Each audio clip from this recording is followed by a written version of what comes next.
Well, hello, everybody. This is Dr. Demartini.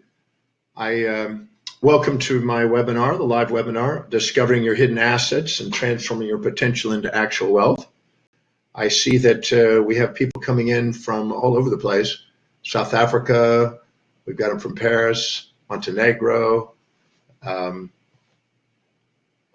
Scotland, Romania, Arizona, Vancouver. There's all kind of people coming to Namibia, Londonia, Cape Town.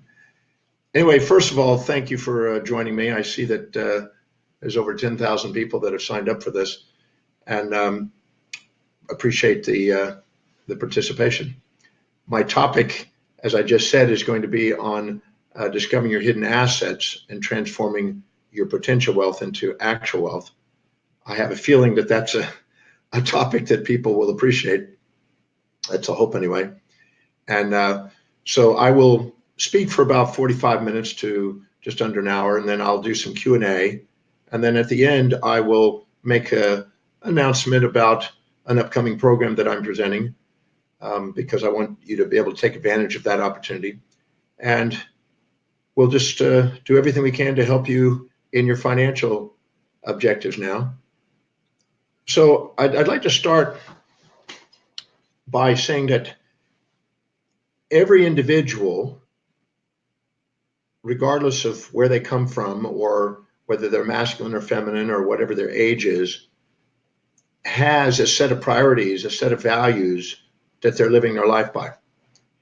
And wherever wealth building is on that value list will have a major impact on what happens to their finances in life. In other words, if in a hierarchy of values, if wealth building is number 9, number 10, or lower, all the things above it, when money comes into your life from earning it, from working, or from inheritance or wherever it's coming from, will be spent on things that are higher on the values before it comes down to wealth building. So that means you'll have more month at the end of your money than money at the end of your month, because you'll keep buying those things that are more important than buying assets that will go and accumulate and build wealth. And many people frustrate themselves because no matter what they do, no matter how much money they make, they can double their income and they still can't get ahead financially because of the way their values are structured. And there's no right or wrong values, but to expect yourself to be financially independent or financially well off without having a value on wealth building will be frustrating. Now, first, I want to step back and explain that there are 7 types of wealth that people can have. There is spiritual wealth, there is mind development wealth or intellectual property wealth, there is business wealth, there is financial wealth, there is family love and intimacy wealth, there's social influence and networking wealth, and there's physical health and beauty wealth. And every one of those are valid forms of wealth, but financial wealth is the one that allows working for you, allows your money to be working for you. And if you don't have financial wealth in a high value on your value list, you'll probably have other forms of wealth, but you may not have financial independence. And many people have a fantasy about having financial independence, but without the values that will lead them there. And you got to realize that when I ask thousands of people how many want to be financially independent, most everybody put their hands up. I think everybody has that fantasy, but less than 1% actually obtain it. And I've always been astonished by that. How can only 1% or less actually make it to financial independence? And it's very simple. There's no outside reason except one reason, that they don't have the values that will lead them there. The second they earn money, they buy consumables that depreciate in value because they don't have a value on buying true assets. An asset puts money in your pocket, and the liability is what takes it out. As long as you keep buying things that are consumable items that have a depreciation when you buy them, the probability of getting financially independent gets less. So the first thing to do is to have a value on wealth building and to appreciate that your potential wealth in all the other areas can be converted into financial wealth by raising value of wealth building, financial wealth building up on the value list. And I've met people that have incredible bodies, and that beautiful women, for instance, that have beautiful bodies, and they marry wealthy men, and they convert their physical wealth into financial wealth by doing that. I've seen the other way around with men too. But I've also seen people that have social contacts that have then been converted into financial wealth. Others, intellectual property, which is more along the lines I have, intellectual property converting into financial wealth. Some business savvy converting into financial wealth. So you can convert any of the other forms of wealth into wealth, financial wealth, but you first have to have a value on financial wealth higher up, or at least linked higher on your value list in order for it to happen. And until that happens, most people bang their head against the wall and struggle financially. And it doesn't matter how much you make. What matters is how you manage what you make, and the way you manage it's based on your values. So if you have financial independence and wealth building in your top 3 or 4 values on your value hierarchy, it's very probable that you'll actually end up there, because instead of going and buying immediate gratification and consumables, you stop and reflect and you go, that's not really as important as me putting money into investments that actually work for me. If you don't have a value in wealth building, you're going to be a slave to money, and you're going to be working your life for money all your life. And if you have a value on buying assets, your money will start working for you. Now, an asset is either a stock that gives dividends and has capital gains that you're buying, or possibly some real estate that you can lease out, commercial or residential, that allows you to get renters that eventually to leverage and pay off the mortgages and things. There's certain things that are classical asset builders, and if you don't invest in those, the probability of financial independence is low. Now, you could be investing in a company and own your own company and build your own company and eventually exit it and sell it and make some cash after taxes. That's one, but that's still a company. That's, instead of buying shares in a company and owning a portion of a company, you're owning the whole company, but it's still the same format. You're buying a company that's growing in value, it's growing in capital gains, and maybe giving out dividends, or may not be, but at least it's growing, and you're building an asset that way. And unless you have a focus on really knowing what an asset is and really buying assets and accumulating assets, wealth building financially is very low on the probability list. And I didn't really, up until age 27, 28, I really didn't have a value on wealth building, financial wealth building. I was good at, whenever I would get money, I'd go buy books, sometimes 50 to 70 books in a week. Or I would go on a trip, or I'd buy equipment, or I would buy something, but I wasn't necessarily savvy in understanding that until I make sure that I'm getting a return on those investments and converting that into something that's actually being put into an asset that's working passively for me, that I'll be working all my life for money. And it wasn't until age 28 that I had a shift, and I started to save my money and started investing my money in mainly stocks, but also in real estate over time. And I then accumulated the financial independence that I have today. But that's because of me finally having a value on it. And I have people almost every week in the breakthrough experience that struggle financially because they don't have a value on it. And they think they do, because what they really fantasize is about spending their money on the lifestyles of the rich and famous.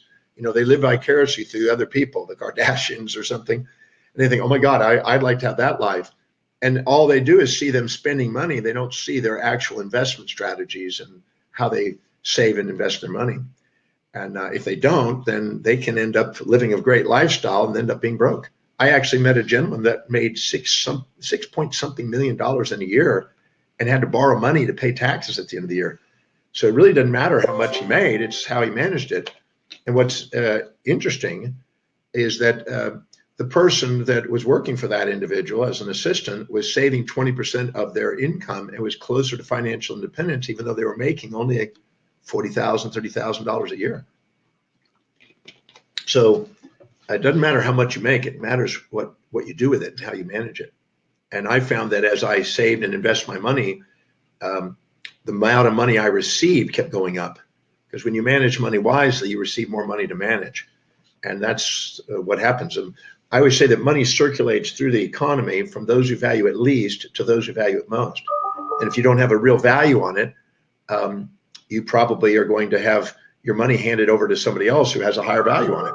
In fact, if you give your money even to brokers and you don't have a value on managing yourself, your broker can make you broke and take your money.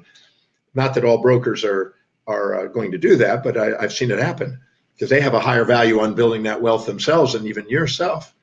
So there's a sign that you really value something is you're educating yourself. The idea that you're listening to this is a step in that direction. And the more you educate yourself on wealth building, financial wealth building, the more likely you're going to do the actions that will lead you to that result.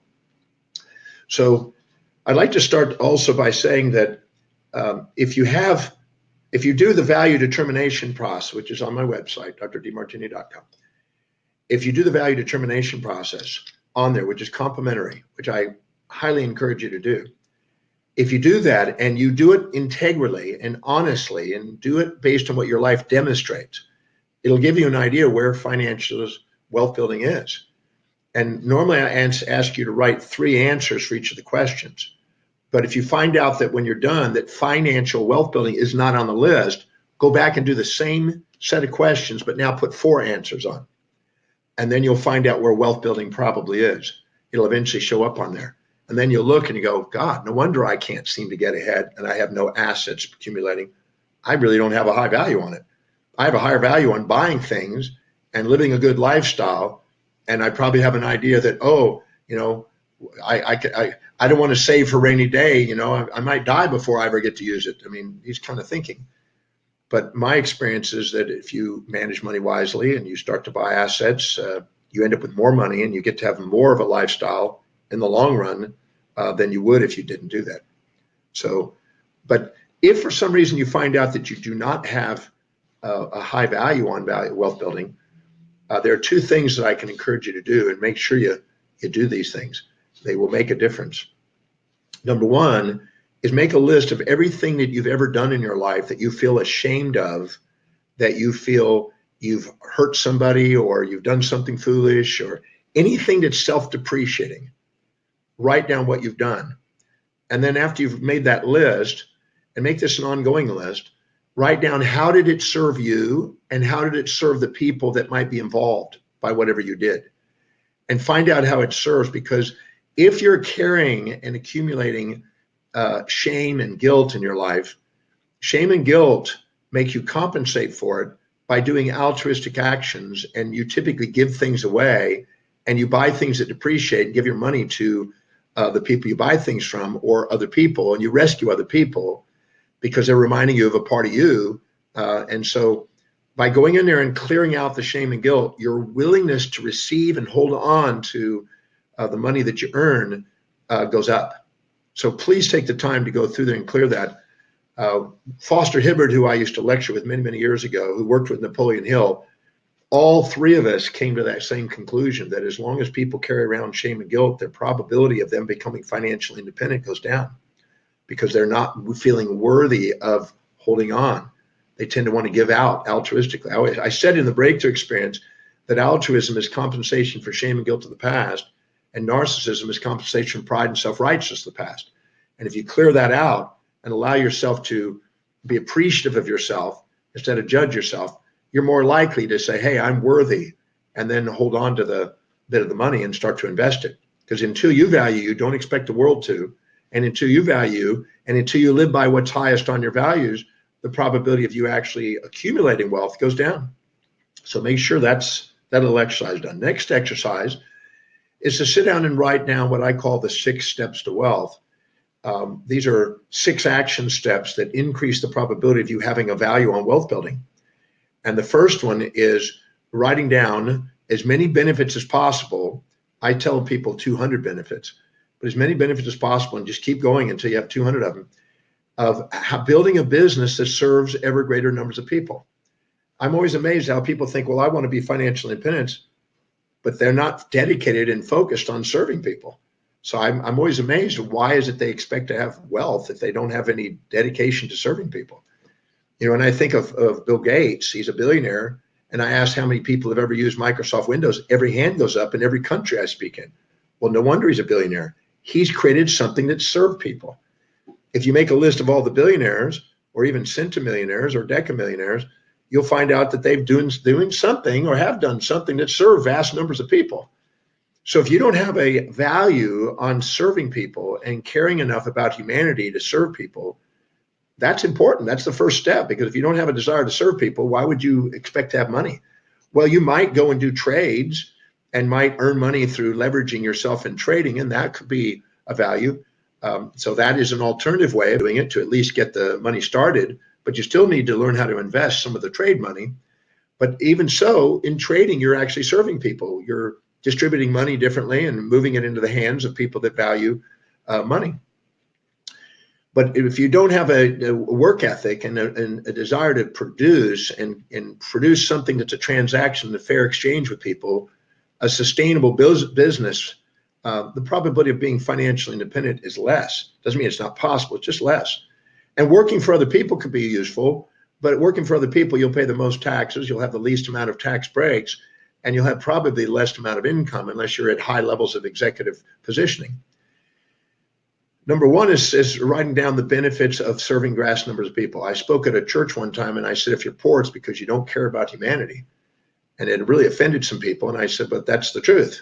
If you really are caring about humanity, you'd find out what the needs are of humanity and go and try to serve those needs and fill in those voids and help them. People will pay for something they value. If you meet their needs and meet something of value, they'll pay you and you'll have a source of income. And there's no limit on the source of income. And if you're willing to build wealth, having an unlimited source of income can be great. It helps you move in that direction. The second of the 6 steps to wealth is write another 200 benefits of managing that money effectively, in the managing the business effectively and efficiently where it's maximizing profits. That means you need to prioritize what you're doing. You need to delegate appropriately. You need to make sure you're doing the highest priority actions that really give you the greatest productive results. And you need to be working on the business, not just in the business, so there's a maximum profit. Because I know people that can work. I've met people that do literally $1 billion company with a 6% margin, and I've seen people that make a $20 million company with a 90% margin, and they have unbelievable amount of return, better than the $1 billion company. So it's not necessarily how much you generate, it's how you manage the money, and if you can keep the cost down and the profits high, you got more to save and invest. And you build not only a viable business, which is an asset, but also be able to now invest in other companies or real estate or whatever. The third thing is to write down 200 benefits of saving an ever progressive portion of the profit. Now, my financial independence came from a diligent 36-year plus dedication to saving and consistently saving an ever progressive portion of the profits. So what I've done is I've just kept increasing savings and savings over the years until I was saving up to over 50% of the gross income of the business. And as a result of it, I've accumulated that cash into first a money market and then eventually into investments, buying stocks mainly, and index funds. And I just kept buying. I didn't ever sell them. I just kept buying. I have some stocks I've never sold in 36 years. I just keep buying and buying and buying and buying and allow them to accumulate. So they're passively now earning me money without me having to do anything. So you want to make sure that you have a value on saving, and you don't wait to see if you have extra money to save. You just save and you get extra money, because when you manage money wisely, you get more money to manage. I'm so amazed at how many people are afraid to save when there's no risk involved. The worst thing can happen if you save, if you got the money to pay the bills. And I'm amazed at how people are hesitant about doing that, but it's so powerful. In fact, every person that I've ever gone in and consulted with, and I've structured and gone into their company or into their personal life and forced savings into an investment company where they have no interference with it. It's just electronically done. Every one of those people have thanked me. I don't know of anybody that didn't say thank you at the end, because they go, why didn't I do this earlier? Why didn't I start this years ago? And I go, well, because you just didn't know. But now once you do, you go, I can't believe I didn't do this. But you just force your savings, and whatever you feel comfortable with, you force that. And then every quarter after you get comfortable again, you raise it. Because maximum growth occurs right at the border of comfort and uncomfort. And the second you get comfortable with a certain amount of savings, you raise it a little bit more. And I tell people 10% every quarter, or if you can't do that, 5% or 1%, but something where you're constantly upgrading, incentivizing your savings. So you look forward to actually the next quarter. I tell people also to run a projection of where you would be. This is a very powerful tool to run a projection of where you would be if you were saving this amount for the next 5, 10, 20, 30 years. Where would you be? And then when you increase the savings again in a quarter, maybe it's 1%, 5%, 10%, preferably 10%. Now you run another projection. Where will I be now if I continue to go and do that? And then you keep doing that. And if you do that every 2 years, the amount you save is doubled.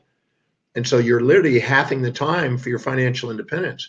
And that gives you a reality check of where financial independence will come.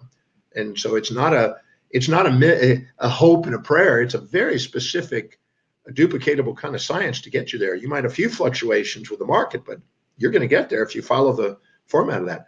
So 200 benefits of saving an ever progressive portion of the profits. That was the most significant thing I did in my finances. The next one is to increase leverage by investing in ever greater degrees of leverage. And what I did is I just kept taking the money that was going into the money market account and then stair-stepping it into investments. And I kept using indices, large cap indices, mid cap indices, small cap indices, and allowing myself ever greater yields. Looking at the research at London School of Economics, they've shown that that's probably the most efficient, least costly, least distracting approach to do. Buffett mentioned that, and he encouraged that. And there's a video on passive investing that's you can watch online. It's a great one on that, and it talks about that. And I did that, and I got ever greater degrees of income coming in passively, and I just kept building trenches of money on top of each other. So there was a layer of money on top of my savings, and I always kept the savings there, and I always kept a minimum of really. I keep a year's worth now, but I always kept a liquid amount of gross income there. And I looked at the biggest companies in the world, and I found that they keep at least 40%, if not 100%, of the gross income in cash. I mean, Warren Buffett has over 100 billion in cash sitting there waiting for good investments to take advantage of. So I keep a lot of cash, and I keep investing in these indices. And I've done also real estate over the years and rental properties. But I just kept buying, and I've never sold them really. I just keep buying them and keep getting quality investments that way, and it's yielding passive income. So I'm very grateful for that. And then so 200 benefits of increasing investing in ever greater degrees of leverage in the stock market or in the real estate market. You can do other things. I mean, but the yields on these other things have been the lowest. The highest yield consistently has still been the smaller cap stocks and indices over a long period. The data shows that. The second would be maybe mid cap and maybe some real estate. Real estate can be highly leveraged, and you can accelerate your wealth building by doing that. But you do have a lot of challenges you have to do. You have to make sure that you understand the tax changes. You have to make sure you got people to manage it. There's other challenges that you have to factor in on your time. And you also have to know that laws are changing too. But the next one is 200 benefits of accumulating a vast fortune. Because if you don't have a desire to accumulate money, then you'll probably just buy stuff as you get more money. And this is self-defeating. You know, I want to be financially independent. I want to have my money making me money. So if I'm working because I would love to do it, not because there's a have to. If I want to stop and move on to my ship right now and just relax on the ship, you know, I could live on easily $1 million a year doing nothing. But that would not be inspiring to me because I love, as you can see, teaching. This is my 53rd presentation already this year, 53rd seminar that I'm doing. So I have a high value on teaching. So if I look carefully at what my life demonstrates, my high value is teaching and researching and learning. So you want to be able to do, the purpose of financial independence is not just so you can go and lay on the beach. I mean, to me, that's ludicrous. But it's to be able to do what you love to do, not because you have to, but because you love to. You take away the got to and turn it into a love to.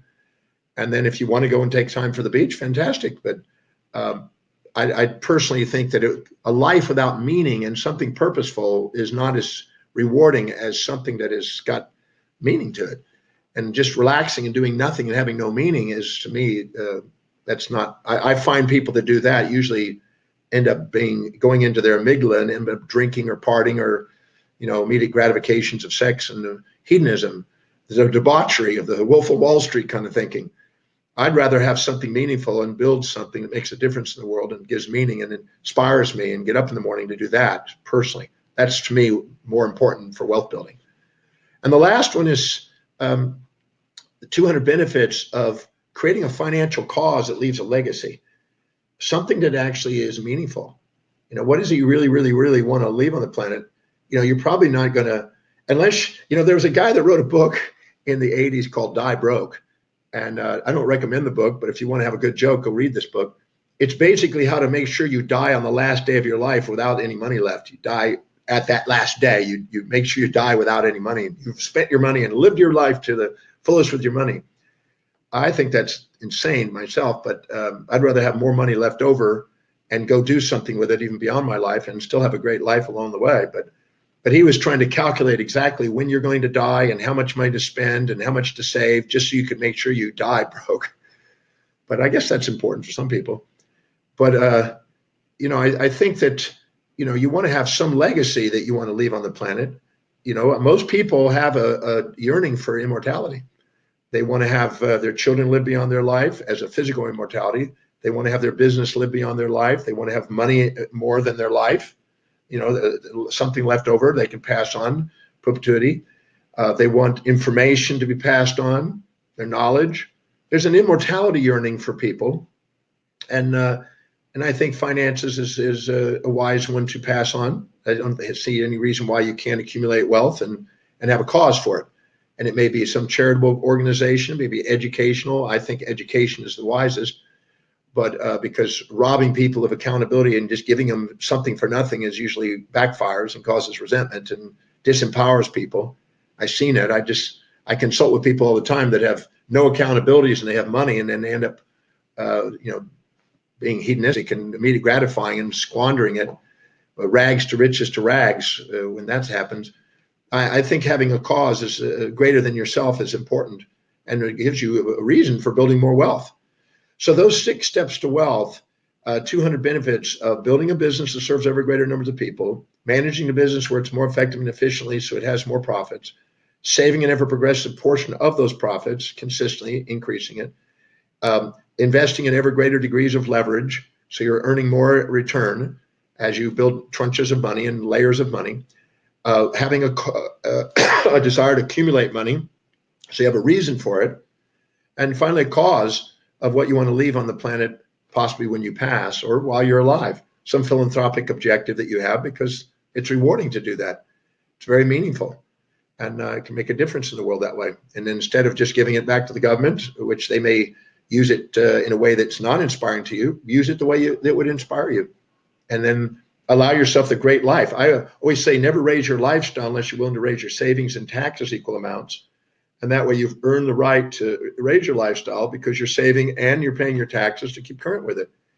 And if you have an issue with taxes, write down the benefits of paying the taxes, because I was riding in the elevator one time with Donald Trump, and I asked him how much. It was on April 15th, and he said 974 million they had to pay taxes that year. I was not in that league by any means at the time, but I was impressed that, being able to pay nearly $1 billion in taxes means you're making at least 2 to 3.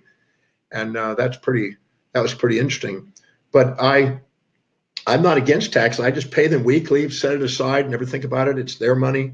I earn money on their money in the meantime while I'm doing it, but I don't live in a fantasy and I don't try to evade taxes. I don't find that productive. It's distracting.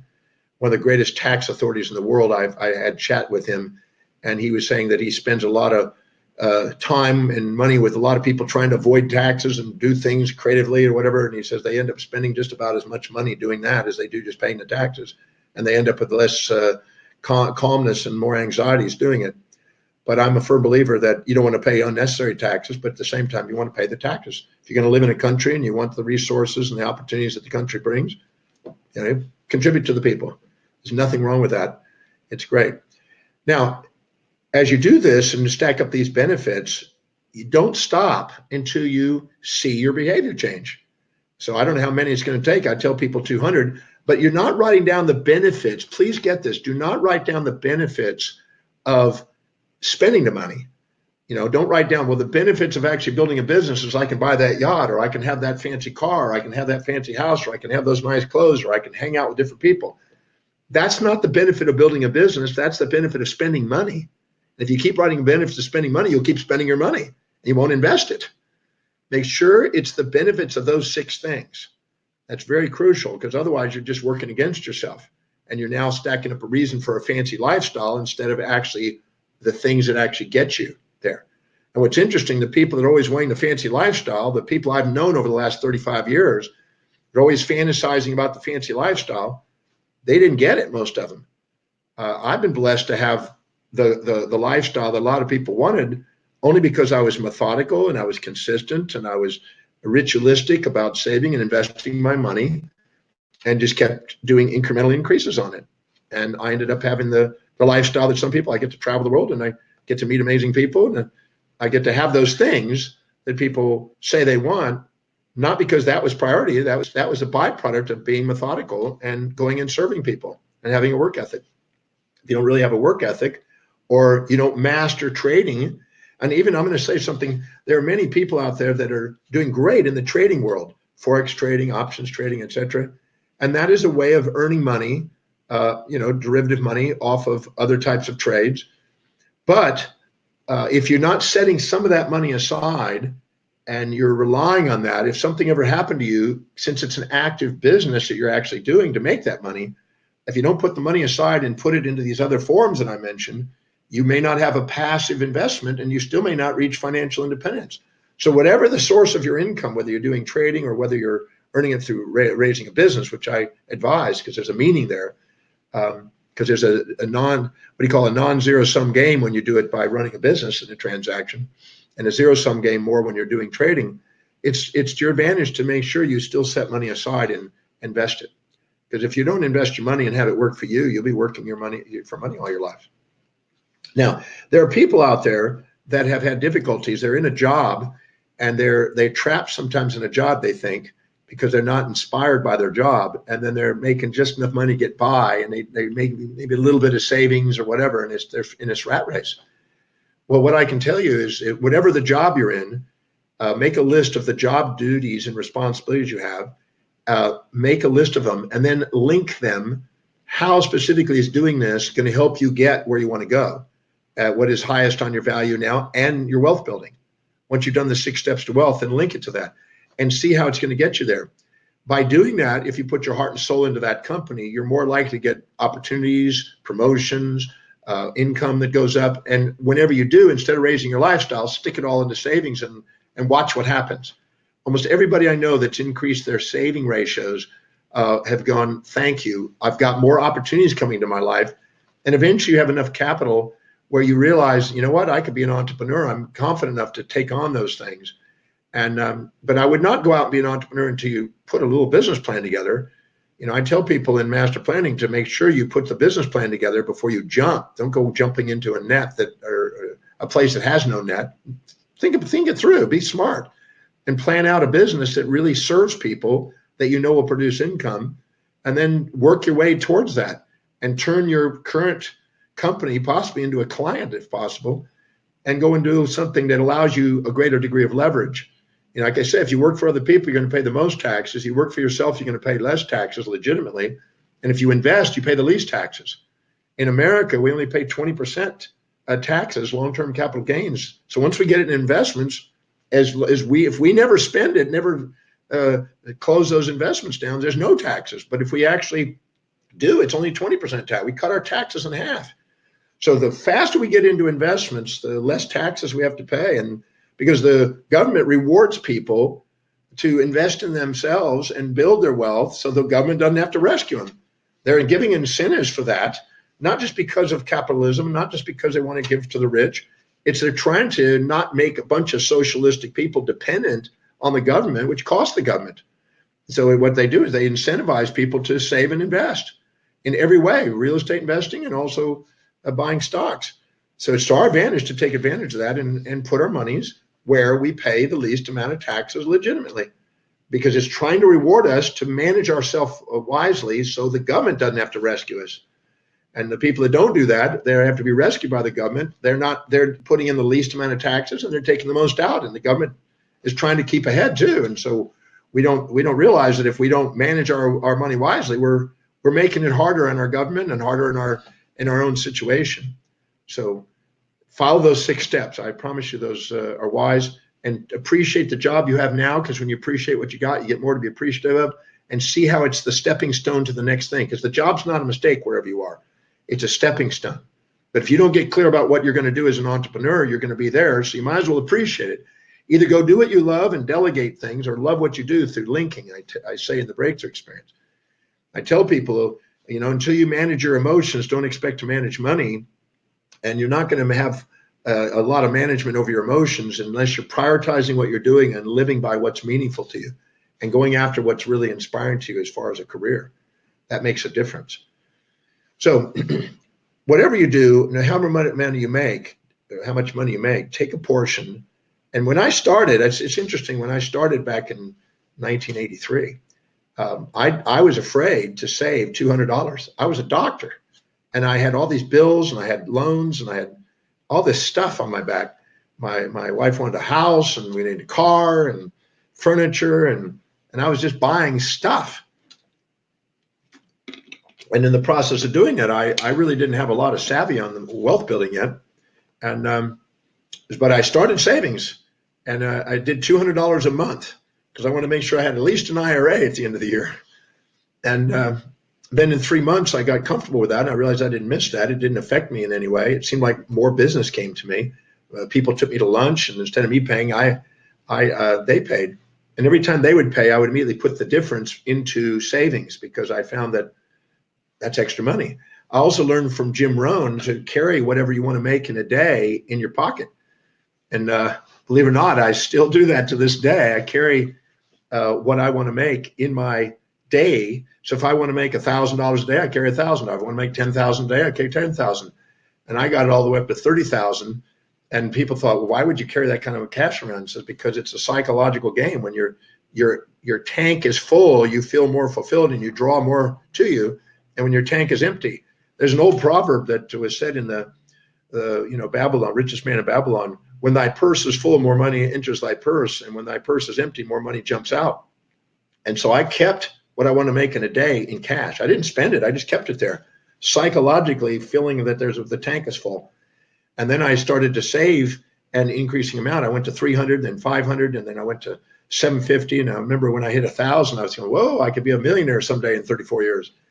And then I made it to 1,100, and then I made it 1,210, and then I made it 1,343, and I just kept increasing at 10% like a Pascal triangle. And believe it or not, it seemed like every time I did that, magical things started happening. More opportunities, more branding opportunities, more business, more referrals, speaking opportunities. It's almost like when I was managing money wisely, more money was coming to me. And I tell people that, and people keep waiting. But there's a real interesting principle about money that I want to share, that if you don't organize your money, entropy takes over. You've heard me say in the breakthrough experience that if you don't fill your day with high priority actions that inspire you, your day fills up with low priority distractions that don't. Because entropy takes over anything that's not organized. And when it comes to money, if you don't fill your investments first and pay yourself first and put your investments first and bring order to your finances, unexpected bills will erode it and you won't have the money to save. That's why you can't pay yourself last at the end of the month to see if there's any extra, because it's always going to be eroded. It's the way it works. So you take it and pay yourself first. The rich have always paid themselves first and didn't wait to see if it happened. They just made it happen. And then they went out and committed to serving people and making it happen. And I tell you, the second I did that, my life changed financially. I just kept increasing the amount of savings and my business kept bringing it in. And the more I was saving, the more input came in. And then I realized that I was breaking even. At first, I was at doing 200 and I broke even. Then it was 2,000 I was breaking even. Then it was 20,000 I was breaking even. I just kept doing it. And all of a sudden now I've got something left over before it breaks even. And entropy would take it after I did the savings. And I can tell you that was the smartest maneuver I ever did as far as finances. And I can tell you, just please do that. Don't hesitate on it. Just go do it. Go get a financial institution to go and automate a deposit from your bank account, from your business bank account into your savings and investment account. And once you have a 6 months or at least 3 months of cash cushion of your business, put it all into investments and buy stock or start buying real estate holdings if the market cycle's in your favor. But start buying assets. The more and longer you put money into assets, the more your money's going to work for you. And until you do, it's not going to work for you. And don't rob yourself. Don't ever rob your savings. Find a way of serving more people, but don't ever rob it. It's gone. Once it's in savings, it's gone. It no longer exists.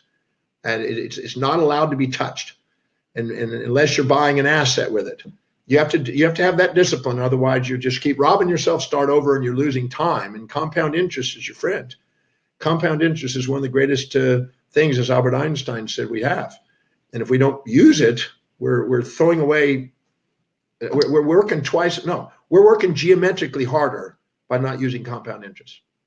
It's actually what's interesting today is what I used to make in a year, I can see sometimes made in a day off investments.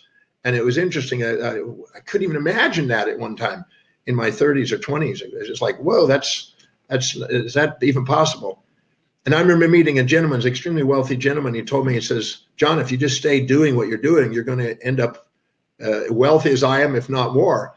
And I couldn't even fathom it at the time when I was in my late 20s, but it turned out to be true. And I can tell you that just follow those 6 steps, clear out the shame and guilt, link what you're doing to in your job so you can appreciate it, so your energy's up, and go and force your savings and investments, and then study something on investments at least once a week. Read something, even if it's just a page a day or a book a week or maybe a book a month, but educate yourself. Charles Ellis has some great books on financial matters. There's some great videos on there. Ray Dalio has some great things on there. I can encourage you to go and do it. My little book, How to Make One Hell of a Profit, Still Get to Heaven, is still a gold mine. I don't know if I've had probably, I don't know how many thousands of people have come to me in the last 25 years or so, have come to me and said, or 20 years or so, has come to me and said, John, that book was a turning point in my financial destiny. And my Secrets to Financial Success series, which is a 12 hours of financial mastery information. Please take advantage of this. I mean, you cannot put your hand in the pot of glue without some of the glue sticking. And I tell people, if you're not educating yourself, you're not really valuing it. I also found out in the breakthrough experience, I asked people in the breakthrough, which I've done 1,058 times.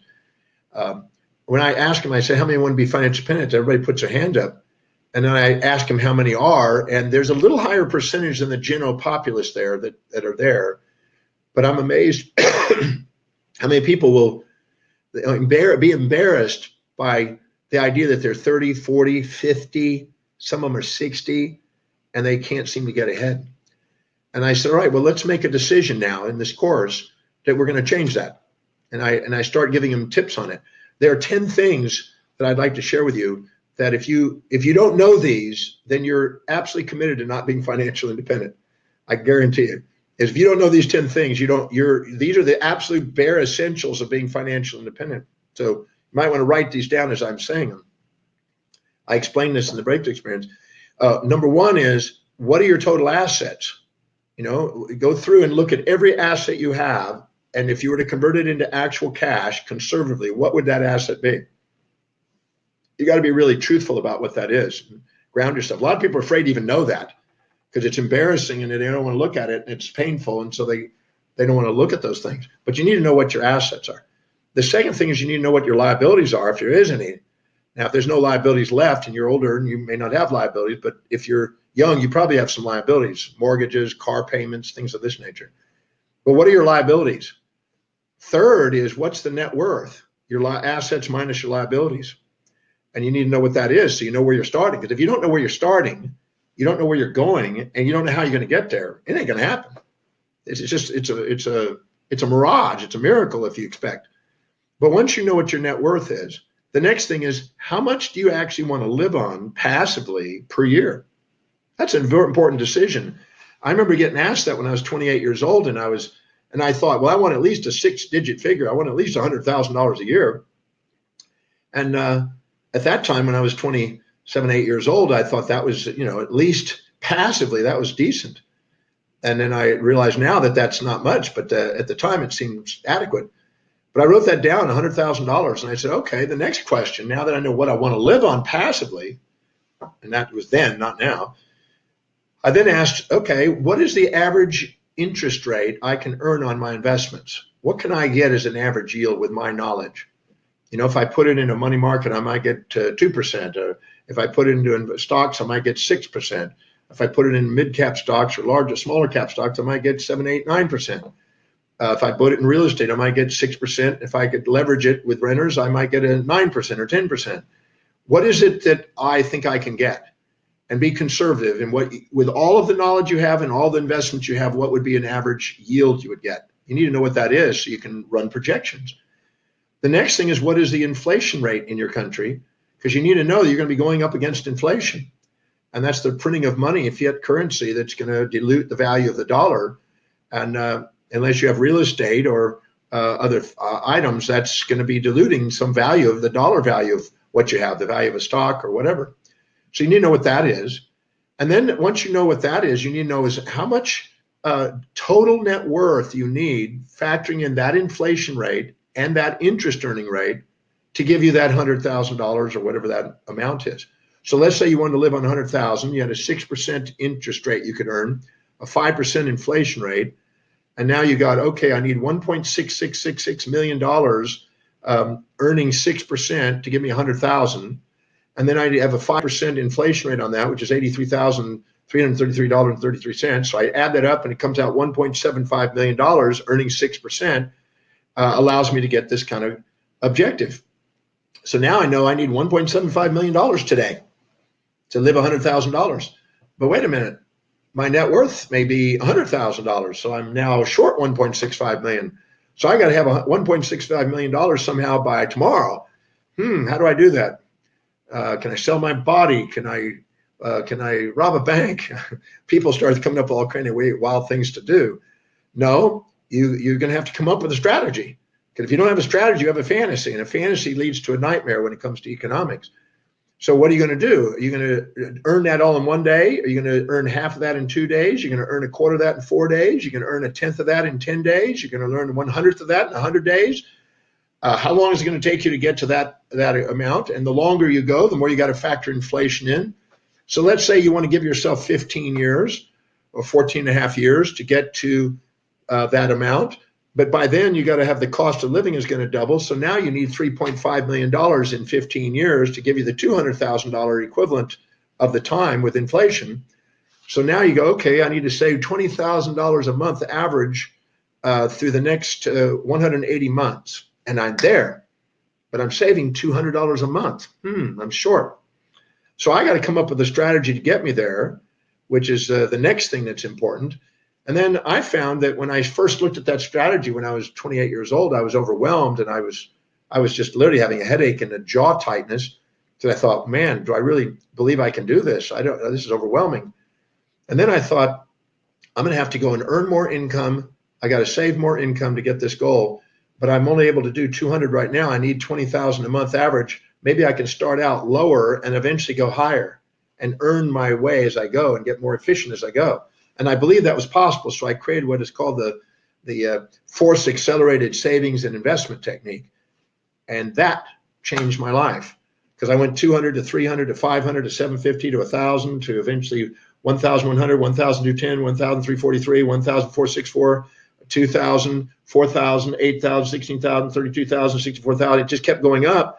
And then I realized I was accelerating what I was able to save as I was becoming more proficient in business, more dedicated and more effective in my management of money, and more investment savvy. And I made it. I actually achieved that. But I didn't do it by a straight line. I did it by going under it at first and then going above it at the end. And I put that strategy together. And with those 10 steps, your assets, your liabilities, your net worth, how much you want to live on, what's your interest rate you can earn, what's the inflation rate, What exactly is the amount you need total? What's the shortfall? What's the strategy? And how do you accelerate that strategy? Those 10 things, without those 10 items, you're probably not going to be financially independent. You got to be able to know the answers to those and have a strategy. Where you're starting, where you're going, how you're going to get there if you want to get to financial independence. Well, that's turning in potential wealth, which is in the 7 areas of your life, into actual financial wealth by those mechanisms.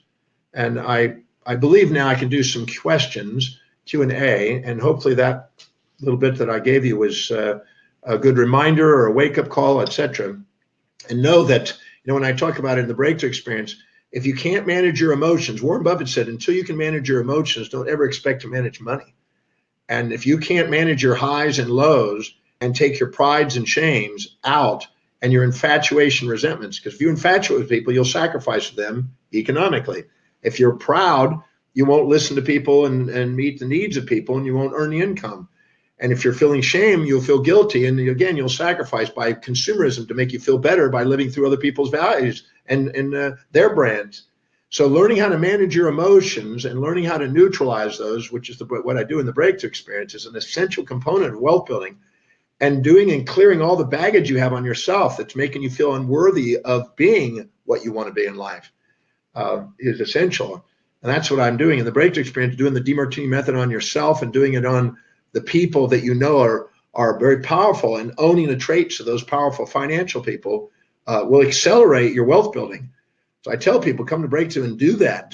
Own the traits of the powerful financial people. Go through and clear all the baggage you have on yourself. Take anything that you've ever managed about money that you have emotions about, and let's clear the baggage on that. And let's then educate ourselves on that and go through these 10 steps and the 6 steps to wealth. I'm absolutely certain they'll change your financial trajectory if you do. So let me address some of the questions here. Let me see if I can find them, first of all. It says, what was the first step again? Oop, this is moving fast. Just got on and missed it. The first step on the 6 steps was writing 200 benefits of investing in an ever-growing company or ever serving ever greater numbers of people. If you don't have a desire to serve people, I would not be financially independent if I didn't have a work ethic and was willing to serve people. Every weekend, if you know, I do 43 breakthroughs a year. I do my prophecy programs, my appearance programs, and I'm doing 300 to 400 speeches every year. I have no problem doing work ethic, and because of that, that work ethic is behind it. The people I know that are wealthy, they end up having a work ethic. 200 reasons to have the dedication to build a business, serve people. Yes, that's it. Value your saving. Yes. Somebody's given me, feeding the advice that I've been saying. Manage your money wisely. I'm going down here. Is this webinar being recorded? Yes, it is. You'll be able to go back and listen to it for a period of time. What do you value most, and how could money help you do that? Well, if you're, it's interesting. If a person doesn't see the purpose of financial wealth building, then they're not likely to ever do it. Every transaction in the world is money. I mean, to think that money is somehow, there are 3 things that I found in the Book of Wealth that were important about money. Number one is if you don't feel that by divine providence and human sovereignty you're destined to be wealthy, you probably are not thinking along that line. And if you are not feeling like you want to raise your life and raise your life standards, you're probably not going to have a motive for wealth. And until you can transcend the illusions of good and evil associated with wealth, because money is neither good nor evil. What people do with it, everybody's got a different value on it, and somebody's going to label it good and bad, but money is neither of those. That's foolish to think that way. It's wiser to think that money is simply a measuring stick of transactions that you serve people. And if you serve people and you serve a lot of people and you serve them well, then why not receive some compensation for it? I think incentivizing people for being of service to people is smart. And if I'm willing to serve people, I'm willing to have the economic returns out of it. I think it's smart. It says, this is Barney Kuntz. Hi, Dr. Demartini. Thank you so much. Master planning workshop was huge for me. Attended in Houston. This is somebody just attended to master planning. Thank you, Barney. Rick says index is plural of index. The indice, I guess you'd call it, is plural. Thank you. My language sometimes is not accurate, so if you can correct me, I appreciate it. But you're correct. But buying indices, if you're not yet adept in learning individual stocks and picking stocks and things of this nature, then the indexes is the least costly, least expense, highest return ratio at the lowest cost that you're probably going to find if you're not adept and you're not a master of managing, actively engaging in alpha hunting for stocks. So I want to go serve people by teaching, and I want the passive investments to do their work for me. So I follow that. Let's see here. To plan to accumulate is being, let's see, this is Shanilka Singh. The plan to accumulation is being able to have some trust that the future event exists, which has been a problem till now. Does that mean I need to confirm set income to start believing in the plan of my future? So amazing. I can just say this. People say, when I tell people to save a minimum amount or a percentage, whatever greater, at first they go, well, I can see a percentage, but I don't know about a minimum amount. What if I don't make that this month? Well, I've done a minimum amount or percentage, whichever greater, and I tell you, for 36 years, I've met it. Somehow the money always comes in to cover that. So I would do a minimum amount or a percentage, whichever greater. And if you have an extra big month, then put extra in there. But don't go below a minimum amount. You want to have as much certainty. Money flows to people who have the most certainty. And if you don't have a value and have certainty about what you're going to do with your money, then money is going to go to people who have more certainty. So I want to have certainty that I'm going to save a certain amount so I know where I'll be at a certain time. I don't want to maybe fluctuate that. So I don't put a percentage. I put a minimum amount or percentage, whichever greater. That way I know I'm going to be at a certain amount, and I may accelerate faster if I put the service into serving people. So that really helps. Here's from Barbara Shabaki. Hi, Barbara. What is the distinction in your thoughts to altruism with guilt and shame, but then you promote the benefit of philanthropy or finding a cause good in yourself? That's a good distinction. Philanthropy means the love of human beings, and it's not necessarily compensating for shame and guilt, although some is. It's about going and figuring out something that is meaningful to you and of service to other people. And my experience in philanthropy is that education is the leader. The gentleman who wrote the book on income inequality came to that same conclusion. And I look at, I've seen people feed people, and I've seen people just give money and feed people that are impoverished. And a lot of times what they do is they multiply. They start having kids at young ages, and then there's more mouths to feed, and it backfires. But with education, you have a higher probability of actually having somebody that's self-sufficient, and you're developing a culture, and you're making them accountable. And so philanthropy is not rescuing people. It's not rescuing desperation. It's investing in holding people accountable to move their culture forward and getting the rewards and fulfillment of watching that and contributing. And there's nothing wrong with receiving a reward from that, because if you build culture and then they end up buying more of your products, great, you're doing both. You're doing something. I'm not a believer in altruism. I'm not a believer in narcissism. I'm a believer in fair exchange. If you go and do a service and you get paid more than you feel it's worth, you're going to feel probably a little bit guilty. They're going to feel like, hey, I paid more, I didn't get the service. They're not likely to want to continue that. And if you feel like you did a service and they paid you less than that, you're going to get narcissistic and you're going to demand more, and you're going to feel, I don't want to do business with them again.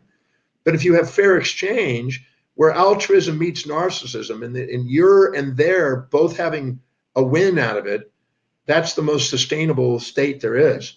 And so everybody in business transactions, if they strive for that, equity theory, I call it, they have the highest probability of sustainable relationships. But shame and guilt can make you go into sacrificing and rescuing people. I see people rescuing other people in desperation and blowing their money, not as a philanthropic act, but as a rescuing for their own desperation. It's reminding them of their own past that they feel shame and guilt about. It's kind of like the therapist that was incested going rescuing incest patients, or the person that had no money and had to be rescued as a child, and rescuing other people out there because it's reminding them of what they're feeling shame on. That's not philanthropy. That's compensation for shame. Philanthropy is actually caring about human beings and making them accountable and stand on their own 2 feet. I had a beautiful opportunity to work with a young man yesterday, that lovely gentleman and his father. And every father wants to see their children grow and become independent. That's pretty standard. And he was wanting to make sure his son was becoming independent. But at the same time, it was a little bit too easy on the son to put the drive in there. And so we have to make sure that true philanthropy is not rescuing. Philanthropy is actually making sure there's enough incentive to drive them, but not so much that it robs them of accountability and push. And even Bill Gates, Warren Buffett talks about this with his children and philanthropy.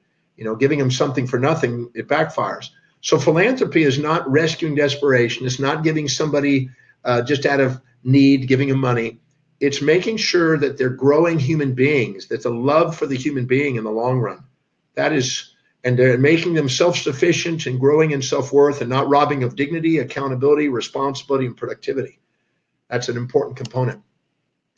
Let's see, if you don't have the cash to carry in your pocket, what do you think about carrying a check written in the amount? Well, that's great. I think the comedian, the guy that did the pet detector or whatever it was, I forgot his name now, but all of a sudden, I think he carried a check for $10 million until he eventually got that. I'm okay with that, but I like the cash, carry around the cash. I think there's something special about that. It's something real, tangible. But if carrying around a check like that, if that, just go and test it. Find out what your psychology is. If it helps you in your psychology, fantastic. It says, pay yourself first. We always pay everyone and everything else first. Well, my experience is my financial destiny changed when I started to value myself. Until you value you, don't expect anybody else to value you. Today, I just made it happen. My daughter is coming to see me from San Francisco, Miami. I got the ticket, Family Financial.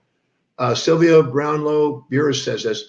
Well, I have people. I know a lady that was that had amazing social wealth. She knew a lot of people, unbelievable amount of people she knew, and she had social wealth, but she didn't have financial wealth until I sat there and got her the 6 steps and linked it. And we set up a company and we shifted it and made her realize, man, I can leverage this. And she changed her finance. She went from 45,000 to 750,000 in 1 year because of that change. So I've seen it happen. I've seen other people that have beauty, physical beauty, they convert that into cash because they can score wealthy guys or gals. I know a very handsome guy that was constantly having wealthy women just going after him, and I've seen women do that. But and that's an asset. There's nothing wrong with that. But you want to take advantage of every asset you have and convert that into cash. If you have networks of people, figure out how to serve them more effectively and get them connected with other people and figure out how to serve people. If you have beauty, then use that to your advantage financially. Don't throw that out. Use it. Anything you can do that's an asset in the areas of life that can be converted into financial assets by raising the value of wealth building, it's to your advantage. It says Sandras Fury, he says, hi, John, when it comes to carrying the amount of money you want to make in a day, does wearing jewelry worth amount substitute for that? I've not done that. I've got a couple rings that I carry, but I can't say that was ever in my mind as the wealth system. I just carried cash. I carried cash, and I've made the amount that I carried, so it worked for me. And it was Jim Rohn that told me that. I came to his seminar one time and I didn't have $200 in my pocket, and his package for all the products was $200. And I said, well, do you have a student discount? He says, not for you. He says, you're worth more than that. And he said, don't ever come to my seminar without at least $200 so you can buy my products. And I went, oh, I immediately went and got $200 in my pocket. I never went less than that. And then I realized that that's limited, and I kept increasing it. And I noticed in my patients, a lot of the wealthy people had wads of cash. And I'm thinking, why do they have cash? Wealthy people always had the cash. So I figured I'll just keep the cash around. And it paid off. Let's see here. Sidney Jones, old folks have liabilities too. That may be true. If you have not managed your money over the years and not saved and invested, you may still have liabilities in old age. Although I'm now not sure what old age is. I used to think the 60s was old age, but now that I'm going on 65, I'm thinking that's young now. So maybe old age is over the 100 mark now. That's the new definition of old age. Let's see here. There's some people that are agreeing with the old folks have liabilities too. I guess we all have liabilities to people. People that have contributed to our life, we always will have that. But Financial liabilities we can transcend if we manage our money wisely. And I think that if we start with it at a young age, it's to our advantage. If you're 20 years old and you save 10% for the rest of your life, you can be financial independent even on a fixed income by 65. If you're 30, you need to save 20%. If you're 40, 30%, 50, 40%, 60, 50% if you want to be financially independent by 65. That's just basic savings. Now, if you go out and build a business and grow a business quicker, you can get financially independent much quicker. I mean, the guy from Facebook, look at Zuckerberg, he went out and did it at a very young age. But you got to go out and serve people in order to do it. Or you have to be really amazing, genius trader and then save and invest separately. Anthony Jack says, John, how would you deal with debt in order to start the process? Oh, good question. Thank you for that. If you have debt, and you have, let's say the debt is, you have to pay a 6% loan over here, or well, if you have a credit card debt, consolidate the credit card, get rid of the friggin' credit card, because if you're paying a credit card, you fool, and consolidate it and pay it off at a lower rate. And then what you do is start your savings and pay off your debt, but never stop your savings. So even if you're only saving 5% of whatever amount of money you have and the rest of it's paying off debt, just keep saving. You know, some bean counters and accountants will tell you, well, save it all, and then you start to save. I mean, first pay off your debts, then save. I disagree with that, because I found that people that pay off their debts, the second they get their debt out, they get back in debt again. They buy a new car, they go get in debt again. They're making their whole life about debt. They never learn to save and never use compound interest in their favor. So I'm a firm believer of saving and investing and paying off debt, because I know you'll pay the debt off, but a small percentage of people will ever save and invest. I mean, the Americans will never get financially independent saving 3% or 1%. Can't be done. Can't do it. Time won't allow it. You're never taking advantage of compound interest. But if you're accelerating the savings, I had some debts when I started. I accelerated the savings because I knew I'd pay the debts off, but I built my assets that way. Now, if you are very disciplined and you're great and you want to pay off your debts and get it over with, if you have the discipline to make sure you're doing the savings, then that may be a little bit faster. But the risk is the second you pay off your debt, you'll go get in debt again. And if you've never made the habit of saving, it's the habit that counts, not the amount. It's the habit. So I'm a firm believer in saving it right now. I don't care if it's a small amount, it's not how much, it's just doing it. And then pay your debts off. And then quit getting in debt. Quit living beyond your means. That's ignorance. And don't use credit cards banks are thinking you're privileged. They're telling you you're privileged. You're so foolish to think that. They're indentured slaves by doing that. Don't use credit cards. I use American Express. I make money out of American Express every year by my travels, but I'd pay it off every single month. If you can't pay it every single month, don't put yourself in debt. That's a foolish use of money. I can't wait to go to the Demartini Breakthrough Experience. Okay, thank you, Elizabeth. I can't wait to see you there. I do it every weekend. I can't wait to share it with you. I'm absolutely certain if you're wanting to get the psychology to get out of debt and get into finances, come. It'll help you. Aaron Williams, where do you put the increase in mortal savings if you own if your own business? Isn't it considered payroll? If you put all your money into your business and you're a micro cap company, you're taking a risk. Because if something happened to you, all of your assets are in one place. I think you need to diversify it. I'm a firm believer in reinvesting a portion of your money into your company, but I'm a firm believer in diversifying that into other companies that are passively earning you money, unless for sure you can accelerate and earn way more than that actively and save that difference. If you can save, let's say you put your money into it and it's earning 6% in the stock market, and you can put your money in your business and you can save and make 15% on that dollar, as long as you're taking that same 6% and reinvesting 9%, putting it into other investments, I'm all for it. But if not, it's just like Enron. Everybody put their money into one company and then it buckled under and then there was nothing. And I see people do that. And I've seen people put all their money into one thing and have this fantasy of an exit strategy. And then something happens, a legal issue or a health issue or whatever, and they never diversified it. So I'm a firm believer in diversifying it out, making it working you passively and reinvesting. And if you put both of them into place, you'll just get more money to manage. That's my experience. Do you save and pay debt at the same time? I think I just said that, yes. How do you know what to delegate? You make a list of everything you do in a day. You put next to it how much does it produce per hour, and extrapolate it down to an hour.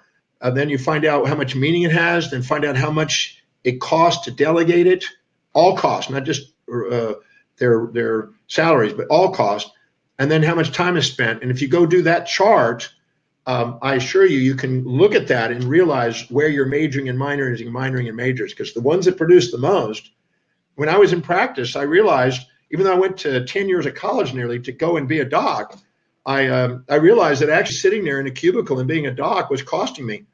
That actually going out and doing a presentation to 60 or 100 or more people and generating new patients was a better use of my hour and was generating more for the company.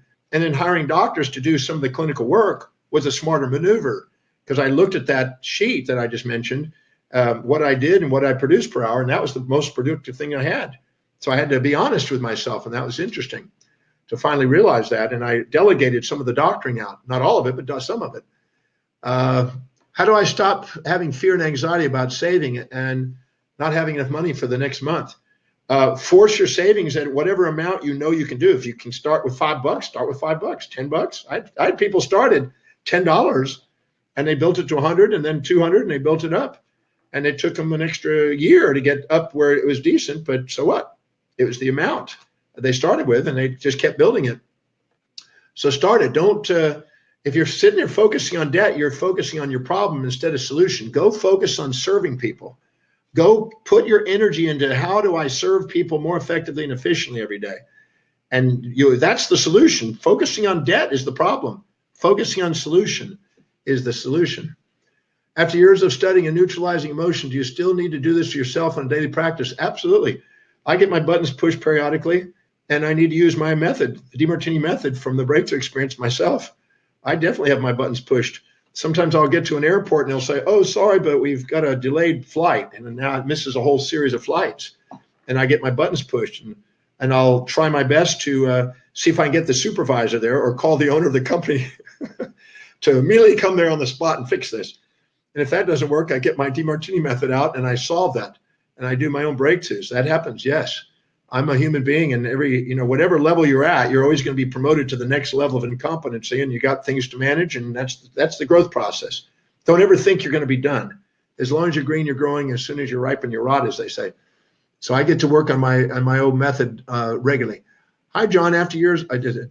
Where can you put immortal savings without being taxed profit? Well, I'm not going to tell you where you can put your money to not be taxed, because I think that you're going to, if you want to go and structure something and figure out all kind of loopholes and do all that to do that, that's fine.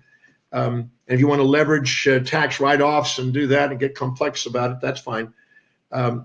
My advice is just pay it. I have a weekly tax account, and as money comes in, it's allocated to taxes every week. It goes into account. Every quarter, it pays it. I have money going to a savings. It goes in every day or every week. It goes in constantly, and it goes and accumulates. And I just pay the tax. If I raise my savings, I raise my taxes. I don't think about it, just life. And I found that's a lot less stressful and less anxious. People that are trying to, I was sitting on the ship called the World and talking to a gentleman named Marshall Langer, and he's one of the leaders in the field of tax authorities in the world. He helped a lot of people that are wealthy with tax avoidance, and he also helped countries build taxes to capture the money. So he was getting paid by both of them. It's quite interesting. And he had told me, and I sat around a roundtable discussion with some very wealthy people, and we had a discussion, and they were all telling the stories about how they were trying to structure their taxes to save taxes and avoid taxes and all that. And we were all chuckling about all the challenges they dealt with and the aging process they felt with. And he just suggested that you just pay your taxes. So I'm not going to tell you to do something complex. I'm just going to keep it simple. Which books about money investing do you recommend? I mentioned the ones by Charles Ellis. I found those are very valuable. But I would go to the bookstore and find out which ones you love, or go on Amazon and find out which ones that resonate with you and start there and just keep educating. But Charles Ellis has been a very valuable books. Ray Dalio also has some great piece of literature, and anything I can get from them. But what I did is I went to the greatest investment legends and I studied their lives and what they did, and I started from there. And I've read, I don't know, probably 1,200 books on finance over the years, and I'm glad I took the time to invest a little bit of time and money into reading it. the more you do. After a while, you see the same patterns and you see things, and it becomes kind of redundant. But reading and studying it is to our advantage. Hi, John. After your years of, I think I did that. Nine strategy. I was listening so intently I didn't realize which of. Oops, I just lost it. Let me see if I can find that again. Well, I lost it. What are your best ways of using liabilities, borrowed cash to create assets? Well, many people will get a mortgage on a house, put renters in, get capital gains on the house because of the value of the property during the cycle when it goes up, and build assets that way, and then get the renters to start paying off the cost. They have many write-offs that way. They can accumulate a capital gains and a rental income, and it's a great strategy for building wealth, without a doubt. You can leverage that, and then when you if the market's going up, beware if it's at the peak now, but if it's on the upswing for 4, 5, 6 years, you can then leverage that and borrow money out again, and then buy another property and put renters in there. And many people find really good properties where they can get renters to pay most of the cost, if not all the cost, and have a positive cash flow. And that's like printing money. And as long as the market's on the upswing, it can be very powerful in a way of leveraging and earning money very rapidly. The downside that can happen is when the market goes the other direction, and all of a sudden real estate can drop 10, 20, 30%. And all of a sudden you now hope that there's no margin or bank calling the loan, which not likely, but could happen. And you make sure that you got renters there. Because if you don't have renters, you always have to make sure you have liquid income to cover all those worst case scenarios. Real estate can be a very lucrative system. Very wealthy people come from real estate development, but they have to make sure, because I sat with two very, very wealthy billionaires in Australia, the head of Mirvac and head of Sunland Corporation, and sat with them. And they were talking about the absolute insanities that they've had over the years because they over leveraged themselves. So make sure that the worst case scenario that you're prepared for it. So when you're leveraged, you don't over leverage. Leverage can be foolish if you're not watching the cycles and making sure you've got liquidity and real income, because it can turn south. I've seen it where all of a sudden the renters drop out and you're down to 75% rental income, and then they're wanting lower prices. And I've seen it both sides. But without a doubt, buying real estate and investing it and using the leverage of banks and doing that can accelerate the wealth building. But you can also do the same thing in the stock market. You can also use leverage in the stock market. When the market's been in a crash, you can borrow money and you can actually leverage that on its way up and use other people's money to do the same thing. So I'm not against leverage. You just need to be really aware and have plenty of liquidity for worst case scenarios. That's all. Nice to meet you in the breakthrough in Miami. Thank you. Still working on a book. Has so many benefits already. With money, family, has so many appreciations. Oh, thank you. Sylvia Brownlow Bures. Let's see what else I got here. James Dean. Primary reason for any business to make a profit. Yeah, that's true. Well, where does adding a value to your home sit as an investment? Adding rooms, square footage. I don't consider your home as a real investment. I know that probably shocks some of you and probably incests some of you, but I think of a rental property as an investment and a house as a lifestyle. Now, if you rent some of your rooms out, or you charge your kids for the rooms maybe, and you get a yield on that, that's one thing. If you upgrade it and you know for a fact that that's going to upgrade the price on it, I haven't found a lot of upgrades really do that much. I can't guarantee it. You need to be really current with what the trends are on that to make sure. Sometimes you can buy a dilapidated one and fix it up and then make a sell on it and upgrade that and make it worth it. But I'm not an expert in that. I don't want to claim that one because I've not done remodelings and then resellings that way. That's not been my thing because I travel all the time and I'm not in one place to keep an eye on that. But I know people that do that and they've done well with it, but there are market cycles to that to be on the lookout for. And you have to make sure you really have a taste for that.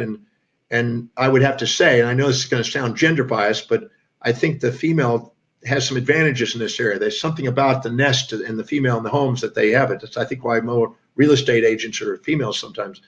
But that can be a way of doing it, but you need to make sure, because I've seen people upgrade houses and get the same price of the house without any increase.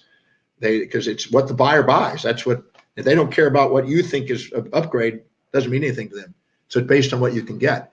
So I can't guarantee that'll guarantee you an increase, but probably so. If yet to find my purpose in life, any advice on that?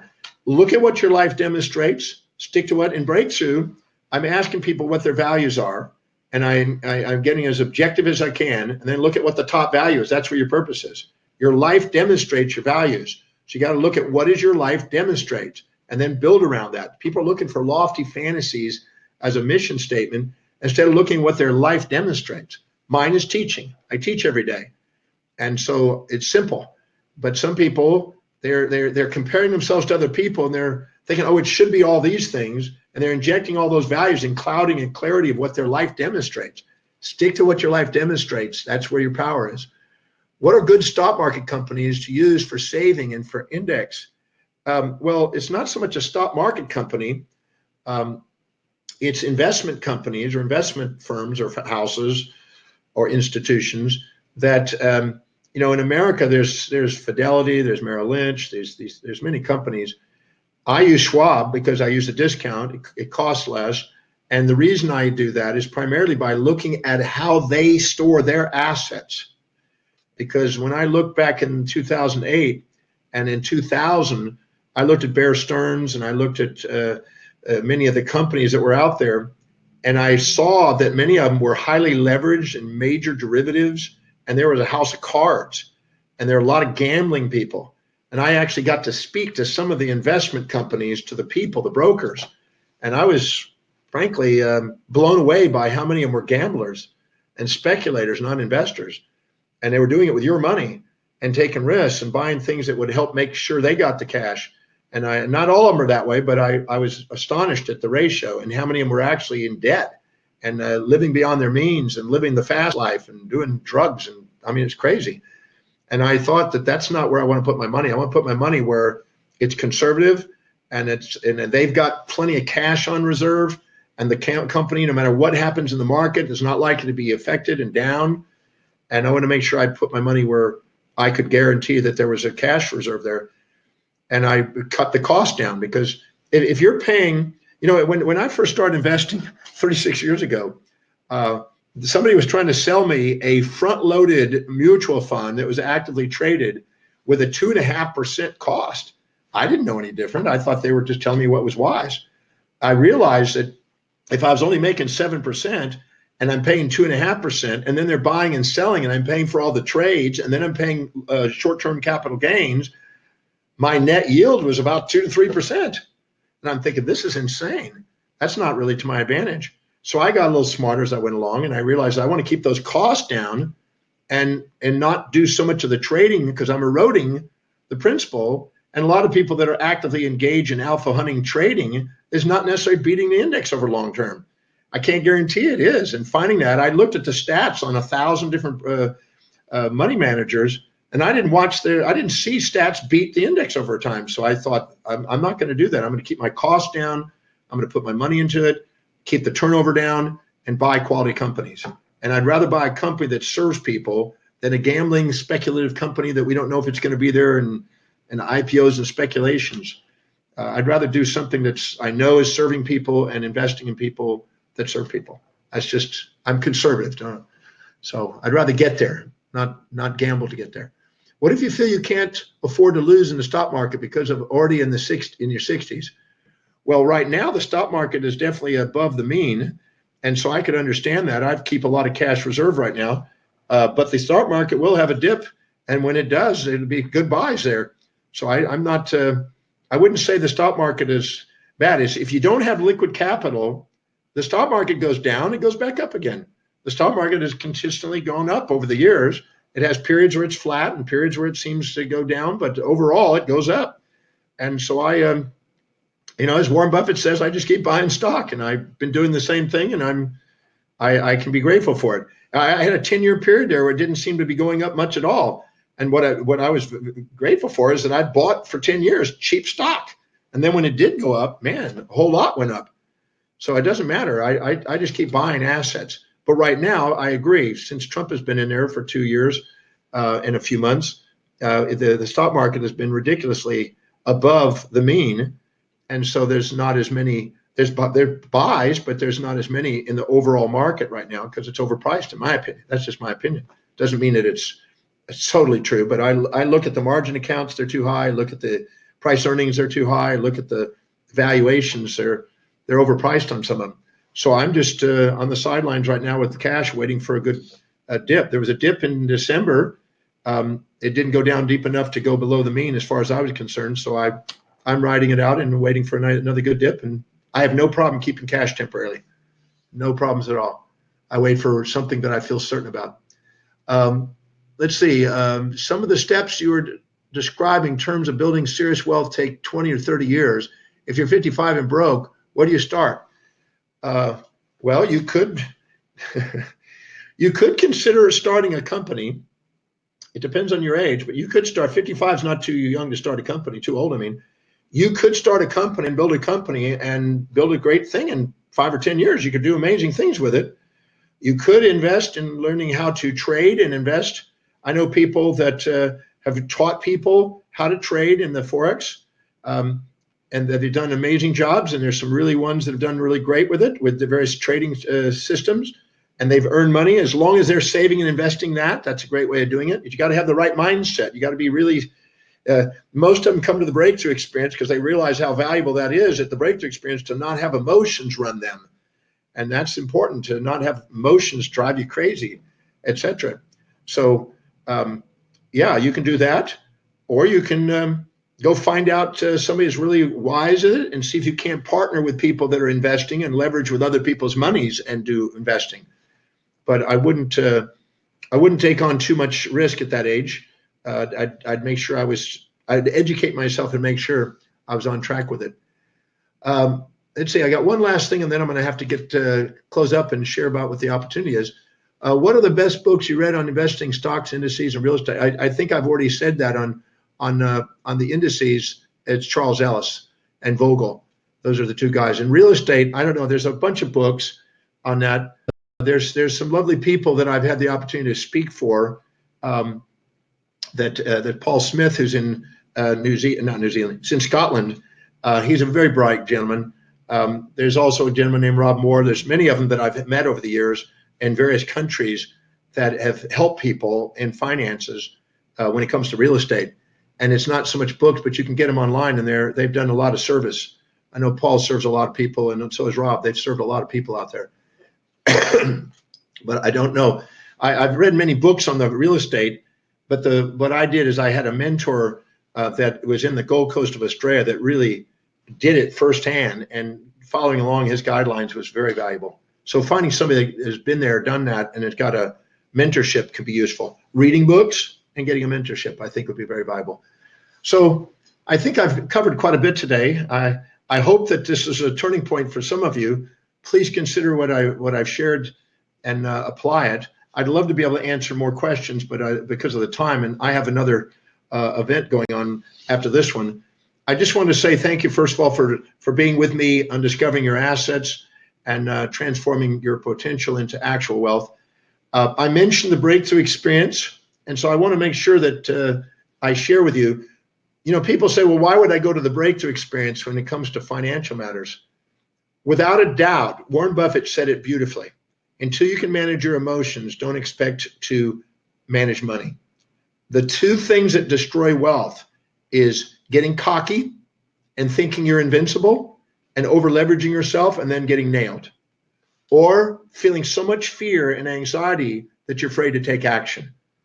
In the breakthrough experience, I show you how to dissolve both of those, how to dissolve the infatuations, resentments, the prides, the shames, the griefs, the beating yourself up, the self-depreciation that you're beating yourself up about in life, the shames that you think somehow you screwed up.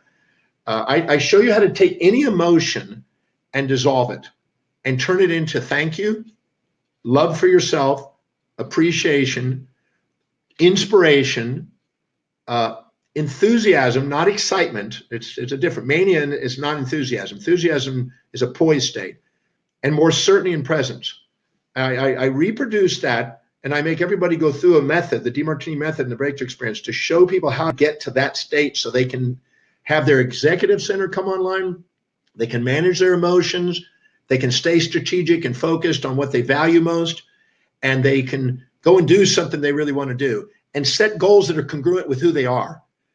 That helps them dissolve the challenges that they face in their life. There's not one challenge that can't be turned into an opportunity.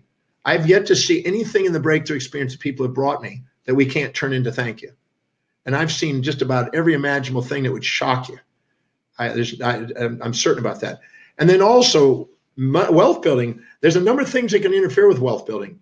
One of them is not knowing how to invest. That's one. Two is not ever saving. Three is not knowing how to override inflation.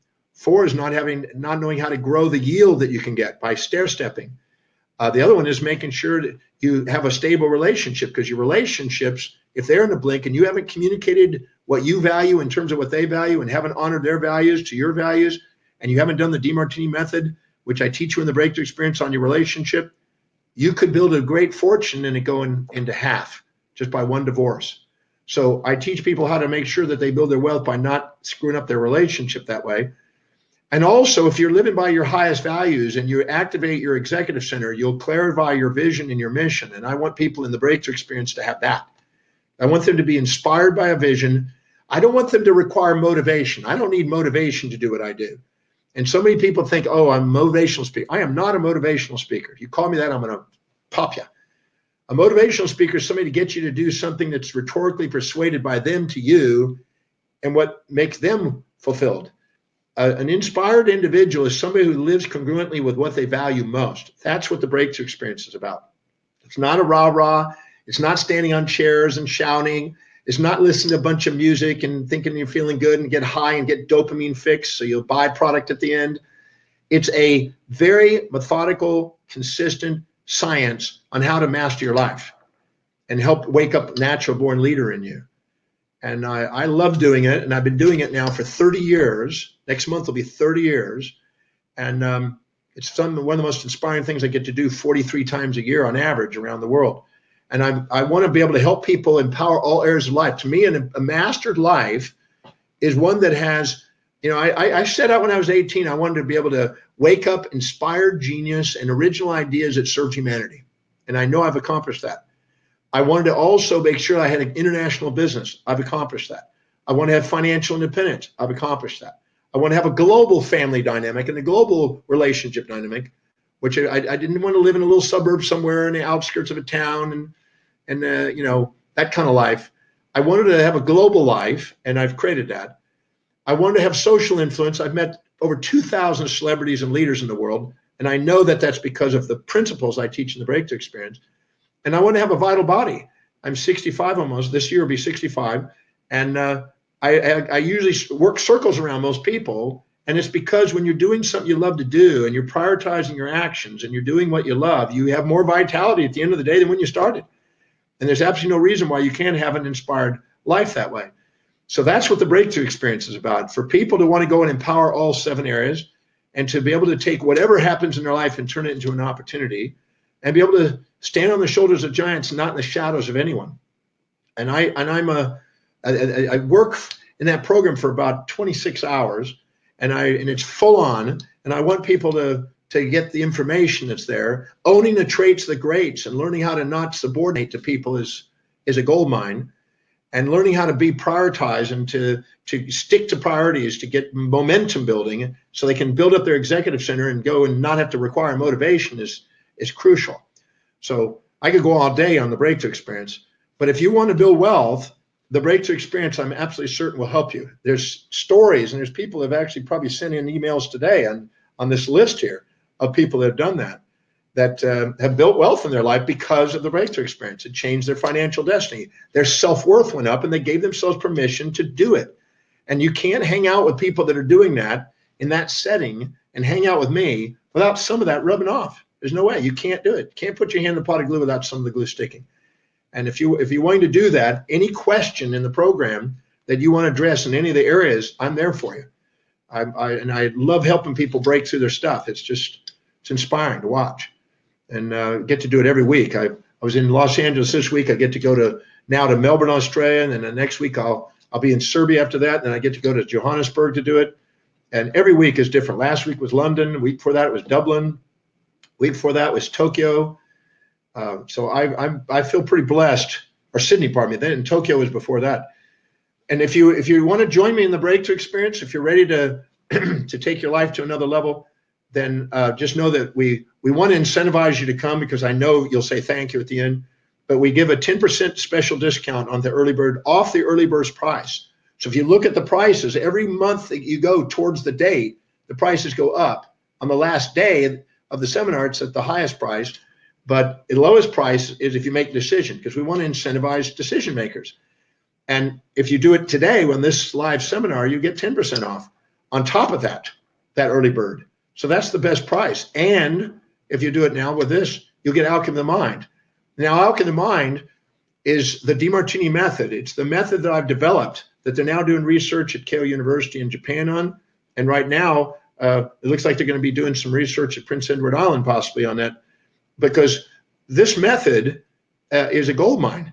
People who know this method and apply it, if you ask them, can you imagine your life without this method? They can't imagine. They go, the advantage of knowing this is a gold mine, because I'm absolutely certain that you can take anything that happens in your life and turn it into thank you. Anything that's happened. We've had people with every imaginable thing, that absolute crisis in their life, and follow the method methodically through and say thank you, and then use it without baggage. Instead of accumulating subconsciously stored baggage in your life, learn this method. The Alchemy of the Mind is an online presentation of how I developed the method, what the method is, exactly the method, step by step through the method. It's more recent. I just finished it last year in 2018. It's a very powerful online course. And that's also given to anybody that's making a decision to come to the breakthrough experience. I want you to know the method. I'm going to teach you the method in the breakthrough. We're going to spend hours on that, because I want you to know how to use it, because when you leave here, you'll use it over and over again the rest of your life. And I want you to know that. So I'm throwing that in now. It's over 90 minutes of exactly how the breakthrough, the Demartini method is in the breakthrough experience, what I'm doing and how I developed it. And I am absolutely certain that over the next decades to come, that method is going to revolutionize psychology. It's already starting to happen, because what we are able to do in dissolving grief and dissolving depressions and split personalities and all kinds of stuff, what it's doing is unprecedented. So you want to come and learn that at this. If you come for the breakthrough experience and learn nothing but that, it's going to be worth the time, I promise.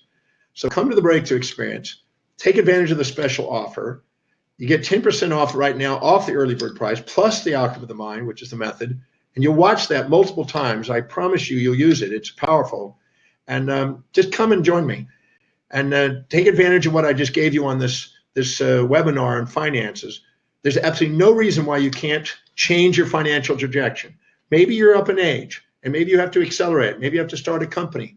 But it's insane not to begin, because you might live longer than you think, and then you'll be glad you did. I've seen people reach financial independence in as low as 4 years. I've seen it in 7 years. I've seen it in 10 years. I've seen people do it in over longer periods of time. So it can be done. Time times intensity gives results.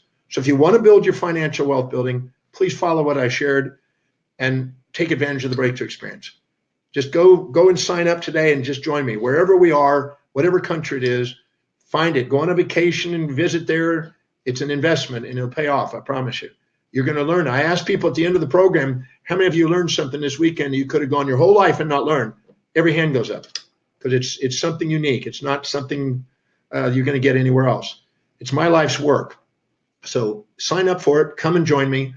Take advantage of this information we just said on the webinar. Change your financial direction. I'll see you at the breakthrough experience. Thank you for being here with me on this hour and a half to 2 hours. And please keep in touch with me. Keep writing and communicating, and take advantage of our webinars as we do, and also the websites that we have. I look forward to seeing you at the breakthrough experience. Thank you for joining me today. May you be blessed financially. And I look forward to seeing you at the next perfect time. Thank you.